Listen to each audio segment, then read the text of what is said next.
Good day, good day, good day, good day. Want to make sure you guys can hear me.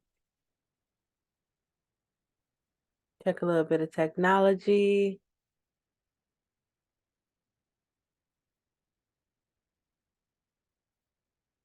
So we'll just make this a test run, but this is Transformation Thursday. I'm excited to see you guys because it's been a while.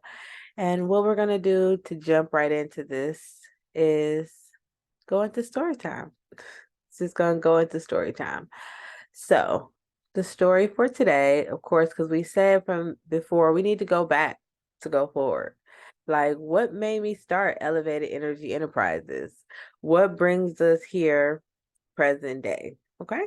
So, grab your tea. Okay. Pause the video real quick. You just pause. Okay. Hit pause on the video. Grab your tea. Grab your little ice water, your favorite lemonade. I'm a lemonade girl. Go ahead and grab it because we're about to get into this. Okay. I'll wait. Okay. So, when I first started Elevated Energy Enterprise, we're going back, back, back, back, back. And I'm talking about my walk with what Elevated Energy Enterprises is now. I'm not talking about when I started the company in 2020. I'm not talking about when I got downloaded with the vision in 2014. I'm talking about way before that. Young girl, young girl. I got into a very long-term relationship at 15 years old. So at 15, it was like you just thought it was the cutest thing in the world that a boy likes you, right? Oh, this guy likes me. We were working together at my job, and it was like, oh, this is so cute. Oh, wow. And at the time, it's not like it was the first time a boy liked me. So, I wasn't like, I was just that awestruck. It was just like people always like, oh, well, when people like you more than you like them, and, the nice guys and all of that. So that's what he came across, a nice guy, and he seemed to like me a whole lot. So I didn't know even to like him because I didn't know much about him, but it was like, okay, he really likes you. Let me go ahead and just see. I keep hearing he likes me. People like, he likes you, but he's scared to talk to you. He likes you. Puppy love kind of stuff, right? I'm like, okay, cool. So I was like, well, he got to come talk to me. If he wants to, date me or something, he got to come talk to me. Meanwhile, flashback, I don't know anything about dating you guys.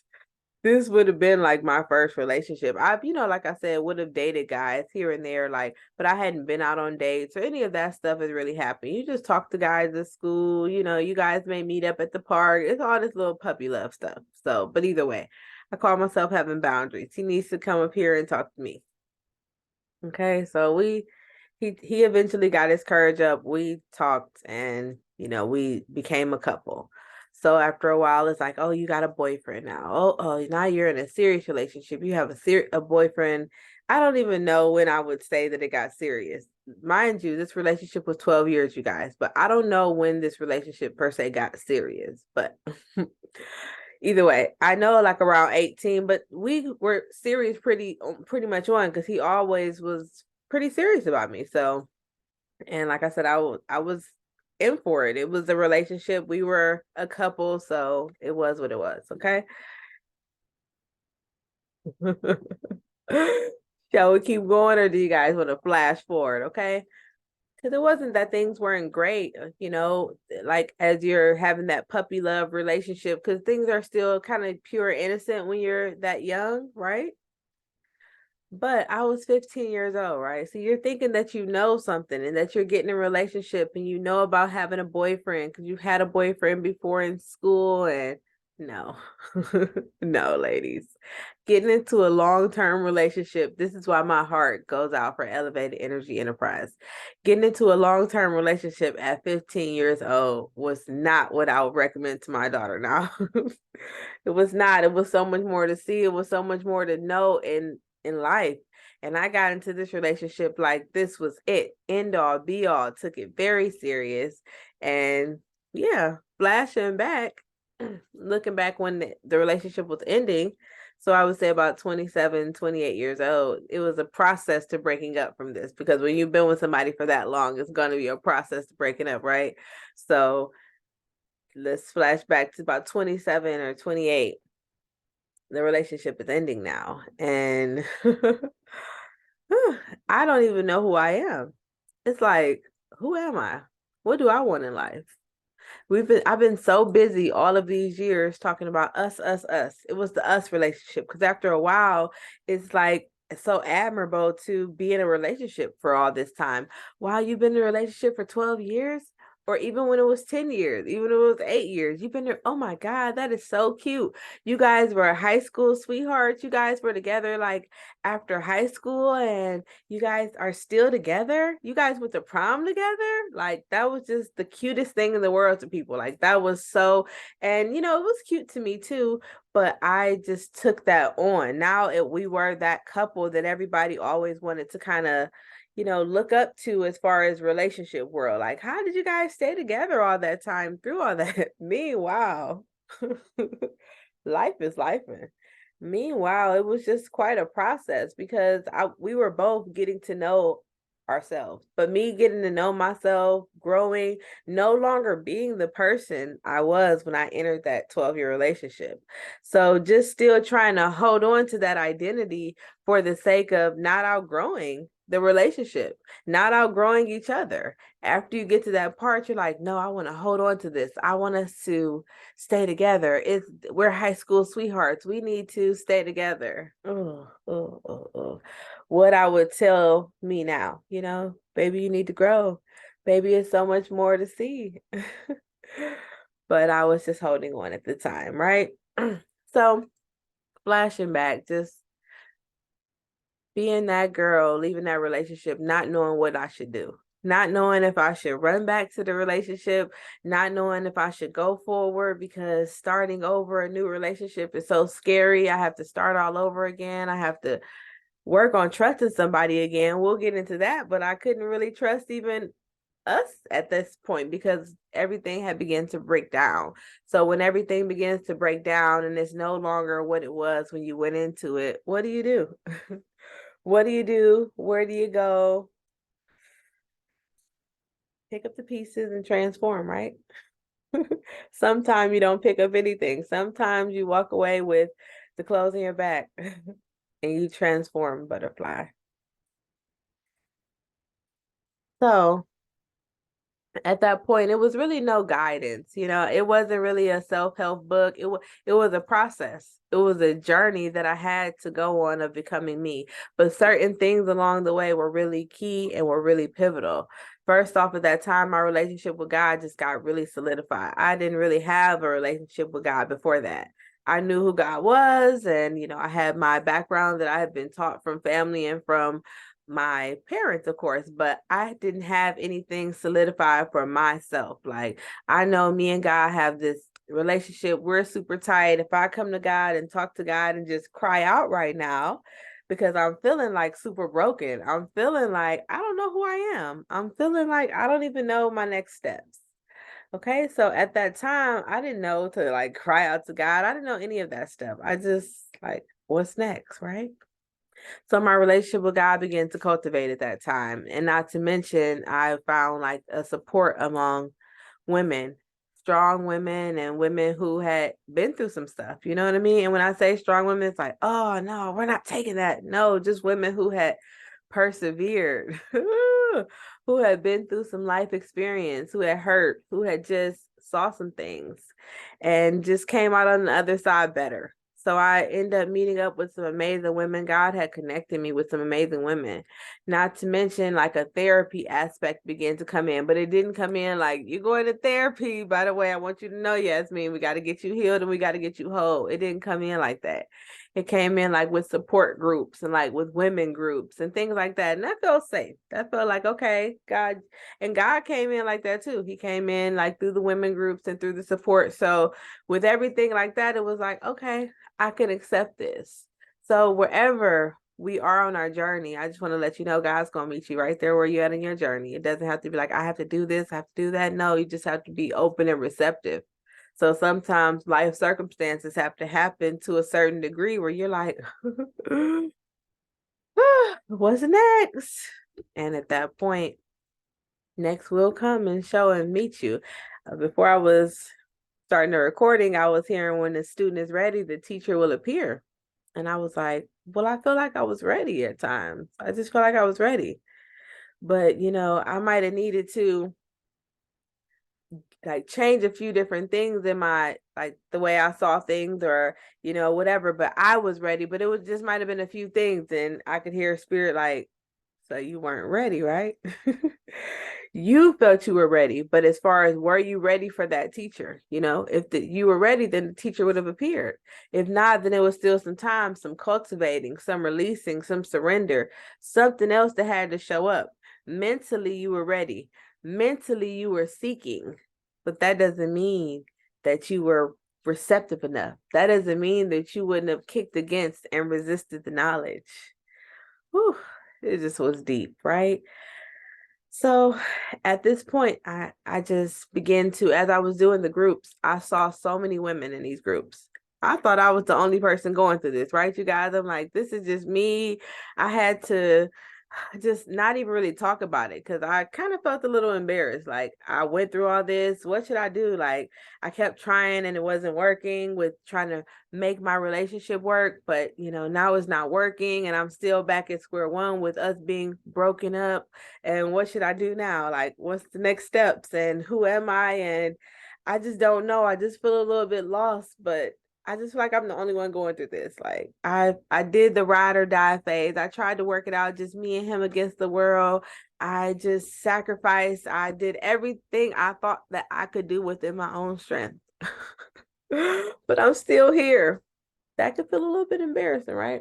That could feel a little bit humbling. That could feel a little bit, I don't know. I don't know. So I was just at a space of I don't know enough.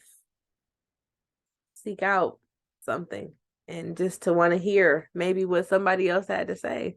So a good friend at the time just, was like, okay, I see you going through something. Maybe come to this group with me. If you would come to this group with me, I love for you to hear what they have to say. It'd be really nice. Like you might want to, it's just a comfortable environment. So as I went there, I met other women like me. I saw me in many different forms, and even though her situation might have been a lot different, like it may look different just because of whatever reason. A kid might have been involved, a kid might not have been involved. In that case, she might have been married, she might not have been married.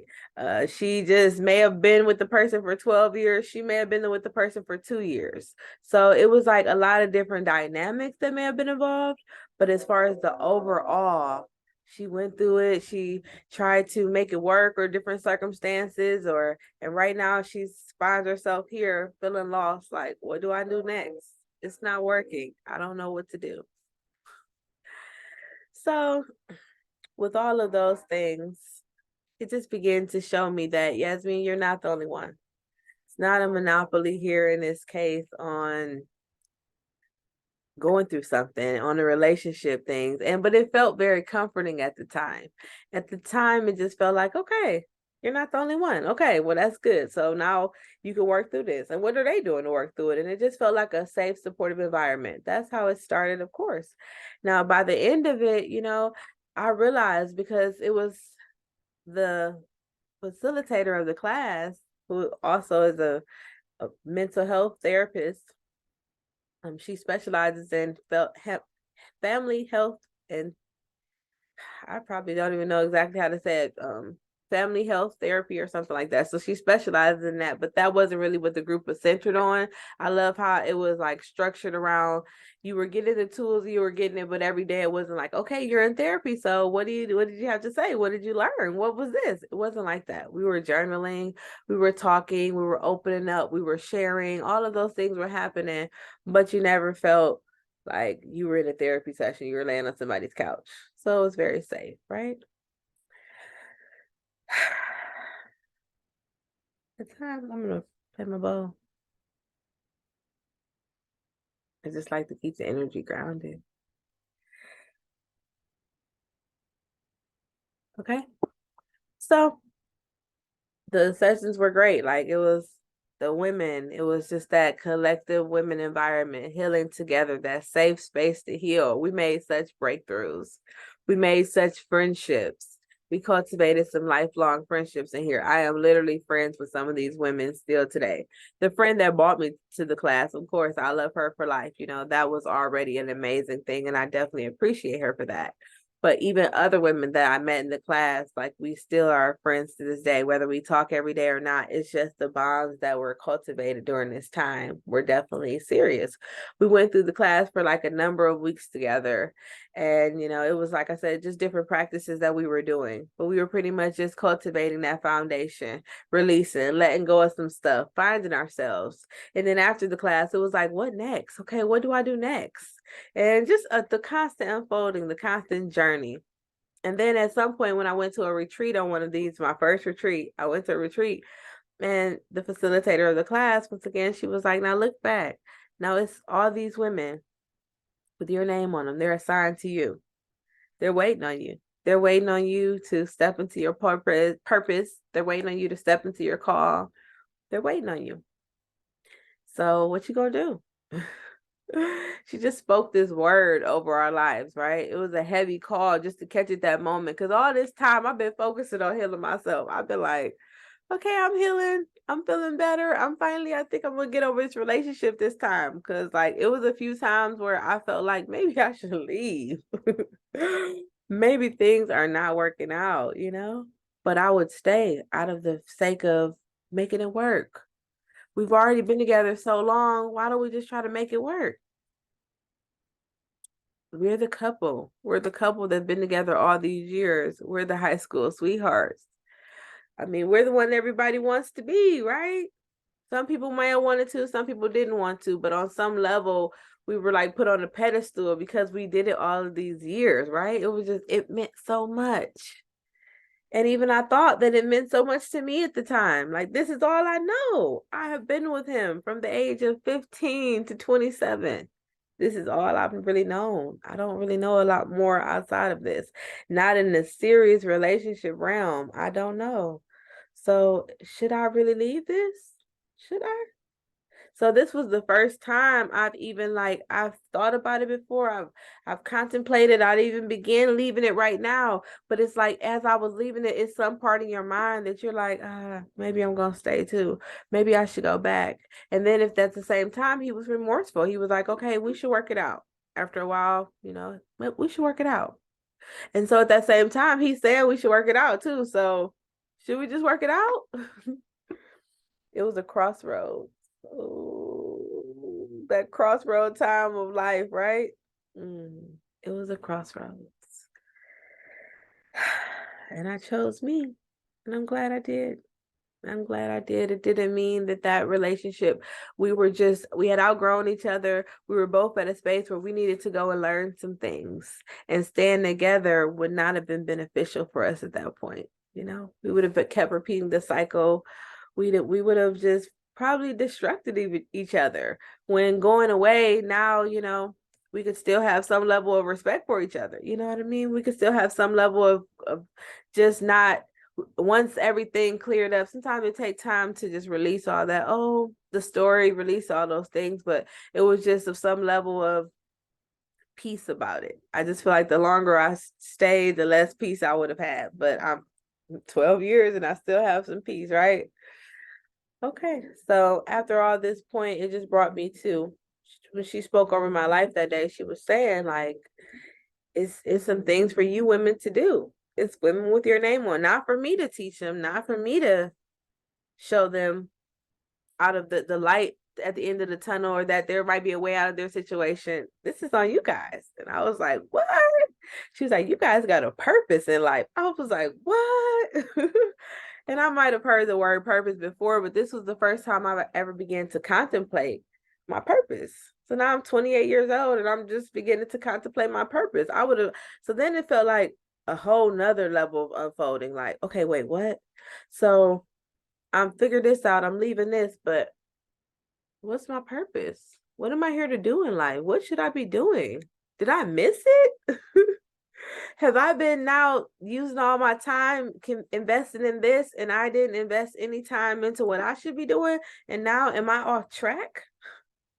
All these different things just show up, all the panics, all the different stuff in a 20-something-year-old girl, right?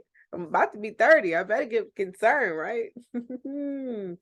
Who we just have so much in life to learn at times, right? But we just think we know at every stage. It's just like that 15-year-old girl thought she knew what she was doing when she got into that relationship. First off, she thought it was just only gonna be for a little while.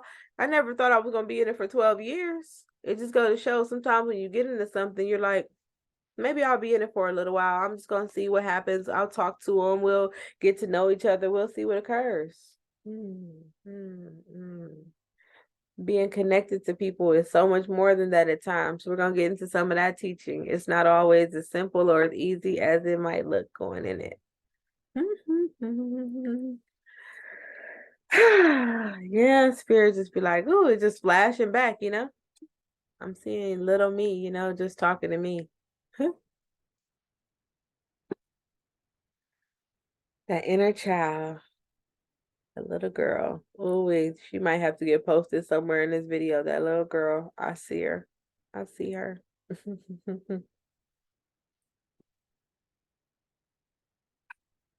Head on my chest and my belly. I'm gonna breathe. I see her. I love her. But at the time, I didn't know anything about her. Even at 28, I barely knew anything about her. But she was there. She's been there the whole time. She's here right now.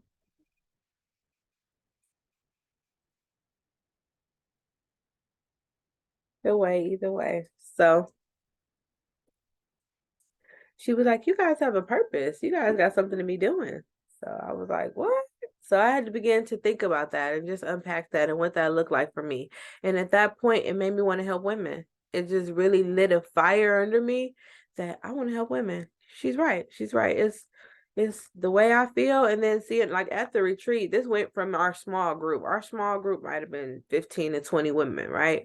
The retreat, we got about 30 to 40 women there now. So now it's like, and this not even when you get to the retreats of hundreds and hundreds of people yet, but just seeing 30 to 40 women from all different ranges and all like walks of life, all different age groups, talking about similar life experience and just talking about losing themselves and talking about the trauma and talking about just it's like it's given like how sometimes people will go to AA, you know what I mean? And they'll just see it's either like it starts on this spectrum or it can go all the way to this side of the spectrum where you can go through so much more and it can just get so much worse. You get what I mean? It's like, whew. So you like, oh, I don't want to go all the way down there. She looks so good, so much grace, but I definitely don't want to go all the way down that end of the spectrum. Oh my God, you just see yourself in so many different ways and so many of the other stories. Or either you just have compassion for the women who are going through it. You just hear women hurting and your heart just go out to women hurting, period, right? So it made me want to help. It was a large call. It was like, what do I do? How do I put this together? How do I actually start to formulate this? Like, I didn't know what that looked like. I saw the facilitator, I saw her doing it. It was like, I respected it. Like, wow, that's beautiful that she does it, but I don't think I'll ever be able to do it. She's a licensed family counselor and therapist. It's like, yeah, she can do it. How would I be able to do that? So as she's saying that to me, I did some level of college, but I'm not a licensed therapist. So I just felt so, almost intimidated by it, but it felt right. It resonated in my belly. It resonated in my body, you know? Truth will resonate in you. We know truth, we can feel the truth. So I felt it, but I just didn't know where to go with it. So fast forward to so many different other life experiences, so many different other stories that I have to share with you guys. And Elevated Energy Enterprises was born. And our women's branch of that is E3 Spiritual Women. So as I continue to tell more and more of this story, more and more of why I left the 12-year relationship. Why'd you leave? Yeah, you just left him just to leave him after y'all been together for 12 years? No, no, no. Nothing's ever as simple as it seems, right? What happened with the perfect couple, right? Or so it seemed at the time. So I thought. So I'm going to get into all those stories too. But I just wanted to come to you guys now to just let you know that I definitely feel it. I definitely was there. I'm definitely still there at times today, just feeling my women. I feel you guys. We are so connected. It's not like we're just so far off on our journeys, but I just feel it. I know how it feels to just be so in love with the idea of what you guys have. You know, like our story, our journey, we done been through it. Why would I let this go? I know what that feels like. Oh, I know what it feels like to feel like that means you failed. I know what it feels like to have went against everybody for this. And now what does it look like if it doesn't work? What does it look like if y'all breaking up now? I know what all that feels like. I know what it feels like to try and try and try and try. I'm gonna try this way. I'm gonna try that way. I'm gonna try another way. But what if I try this way? But what if I do this? But if I don't say anything, then maybe it'll work out. Maybe I just, maybe he'll get it. Maybe. I know what it feels like. Your situation may or may not compare to mine, but I just know what it feels like. So let's create this safe space. That's why Elevated Energy Enterprises is our space of healing. E3 Spiritual Women is just for the women, just for us. You know, it's that branch. Men are, we'll talk about the capacity in which they'll show up in our world, you know, and in our teachings and all those different things, but because we definitely love our men, you know, we love the men. And men, my father, my brother, my cousins, different men that I've been connected to in my life have poured so much into me and helped me in my teaching so much, just because their wisdom. Without it, I would not be who I am. Like, so it's a part of like one of my first shirts, my That Ninja No shirts. Comes from a talk with me and my dad, another story time that we have to have. But the shirt is literally on my website right now because like the talk with me and my dad. So I love men. This is not a men bashing. It's none of that. It's all love. This is a safe space where we're going to come and heal. We're going to talk about the experiences. We're going to talk about what happened. We're going to unpack it. We're going to look at it from different angles. You know, we might even have some men come on and give their take on it. You know what I mean? Or we might not. We're going to do what feels good, but at some space, you know. We'll investigate it and we'll see it full circle. By the time our journey is done, by the time the curtain is closing, we will unpack it all. Okay. So I love you guys. Thank you guys for checking in, for just hearing story time today. It got a little lengthy. It got a little longer than I expected, but it was all needful. It was all needful because it's just authentic, real, raw. We're not dressing it up or dressing it down, right? We're just gonna be together. I love you guys. Thanks for loving me. Peace. See you soon.